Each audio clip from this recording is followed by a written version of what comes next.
গাজায় যুদ্ধবন্ধে যুদ্ধবিরতি চুক্তি নিয়ে আলোচনা করতে স্বাধীনতাকামী সশস্ত্র সংগঠন হামাসের প্রতিনিধি দলের সঙ্গে বৈঠক করেছেন কাতারের প্রধানমন্ত্রী শেখ মোহাম্মদ বিন আব্দুল রহমান বিন জসিম আল থানি। কাতারের রাজধানী দোহায় স্থানীয় সময় গতকাল শনিবার এ বৈঠক অনুষ্ঠিত হয়। বৈঠকে হামাসের নেতৃত্ব দেন সংগঠনটির জ্যেষ্ঠ নেতা খলিল আল হাইয়া।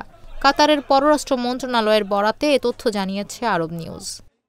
Double million offer Walton fridge কিনে পেতে পারেন 20 লক্ষ টাকা, রয়েছে কোটি কোটি টাকার নিশ্চিত উপহার। কাতারের প্রধানমন্ত্রী দেশটির পররাষ্ট্র মন্ত্রীর দায়িত্বও পালন করছেন। তবে যুদ্ধবিরতি আলোচনার মধ্যস্থতা করতে প্রকাশ্যে কাতার প্রধানমন্ত্রীর যুক্ত হওয়ার বিষয়টি খুব একটা দেখা যায় না। তাছাড়া গাজায় যুদ্ধবিরতি আলোচনার মধ্যস্থতা নিয়ে কয়েক মাস ধরে অচলাবস্থা চলছে।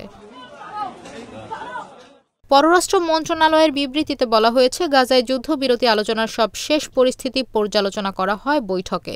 চলমান যুদ্ধের ইতি টানতে একটি স্পষ্ট ও সমন্বিত চুক্তি নিশ্চিত করতে এই প্রক্রিয়াকে কিভাবে এগিয়ে নেওয়া যায় সে উপায় নিয়ে আলোচনা হয়েছে।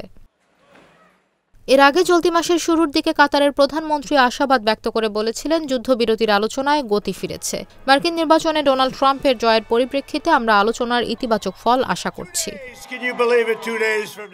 গাজায় যুদ্ধবিরতি ও জিম্মি মুক্তির বিষয়ে যুক্তরাষ্ট্র ও মিশরের পাশাপাশি কয়েক মাস ধরে আলোচনা চালিয়ে যাচ্ছে উপসাগরীয় অঞ্চলের দেশ কাতার।